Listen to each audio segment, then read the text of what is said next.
क्या हरियाणा में बीजेपी की हैट्रिक जीत कांग्रेस के लिए एक चेतावनी है? और क्या जम्मू कश्मीर में पहली बार हुए चुनाव ने क्षेत्रीय सियासत में नया मोड़ ला दिया है?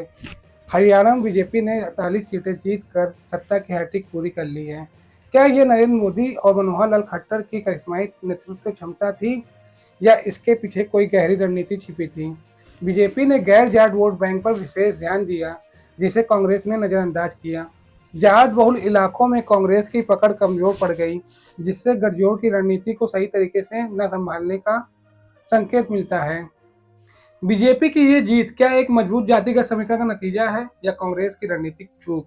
कांग्रेस की हार के बाद उसके सहयोगी दल जैसे शिवसेना, उद्धव गुट और सीपीआई ने पार्टी की रणनीति पर सवाल उठाए। कांग्रेस पार्टी को भी अपनी रणनीति देखनी पड़ेगी कि जैसे डायरेक्ट फाइट होती है बीजेपी के साथ, कांग्रेस कहीं ना कहीं कमज़ोर पड़ जाती है। तो क्यों है रीवर्क द एंटायर अलायंस, ऐसा कोई मैं मानती हूँ कि अभी नतीजे जब आएंगे तो फाइनली पता चलेगा। बट अगर जीतते हैं तो उनको बधाई के पात्र भी बनते हैं कि despite anti incumbency they have done well. Haryana में इंडिया गठबंधन नहीं बन पाया क्योंकि वहाँ कांग्रेस को लगता था कि बस हम अपने ताकत पर, अपने बलबूते पर जीतेंगे तो सत्ता में और कोई भागीदार नहीं चाहिए। अगर समाजवादी पार्टी है अखिलेश जी की, आप है केजरीवाल साहब के नेतृत्व में, हमारे जैसे छोटे छोटे दल है, हमारे खाते में 1-2 सीटें आ जाती तो जरूर ये जो चित्र है, ये निर्णय है जो जनता ने दिया, उसमें जरूर बदलाव होता। क्या कांग्रेस की हार केवल सीटों की संख्या तक सीमित है या इसका असर गठबंधन के भविष्य पर भी पड़ेगा? सहयोगी दल ये महसूस कर रहे हैं कि कांग्रेस ने खुद को गठबंधन के केंद्र में रखने की कोशिश की, लेकिन जमीनी स्तर पर बीजेपी के संगठन ढांचे और प्रचार रणनीति के खिलाफ कमजोर साबित हुई। क्या कांग्रेस अपनी रणनीति में बदलाव करके आगामी विधानसभा चुनाव में वापसी कर पाएगी? जम्मू कश्मीर में कांग्रेस और नेशनल कॉन्फ्रेंस गठबंधन ने 48 सीटें जीतकर बाजी मार ली है, जबकि बीजेपी महज 29 सीटों पर ही सिमट गई। ये नतीजा घाटी और जम्मू के बीच राजनीतिक विभाजन को और गहरा करता दिख रहा है। घाटी में बीजेपी को बड़ा घाटा हुआ। कांग्रेस और नेशनल कॉन्फ्रेंस की जीत को केंद्र सरकार की नीतियों के प्रति जनाक्रोश के रूप में देखा जा रहा है, खासकर कश्मीर में, जहां गठबंधन ने क्षेत्रीय पहचान और स्थानीय मुद्दों पर ध्यान केंद्रित किया। क्या जम्मू कश्मीर के ये नतीजे केंद्र सरकार की नीतियों पर जनता के असंतोष का संकेत है?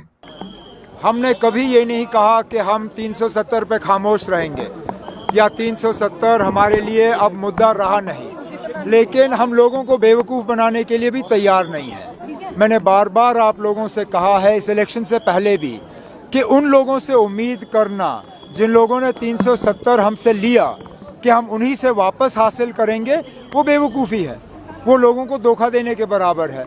हम लोगों को धोखा देने के लिए तैयार नहीं है, लेकिन इस मुद्दे को हम जिंदा रखेंगे, इस पे हम बात करते रहेंगे और यह उम्मीद करेंगे कि आज नहीं तो कल मुल्क में हुकूमत बदलेगी, निज़ाम बदल जाएगा, ऐसी हुकूमत आएगी जिसके साथ हम बैठ के इस मुद्दे पे बात कर सकेंगे और कुछ ना कुछ जम्मू कश्मीर के लिए हासिल कर सकेंगे।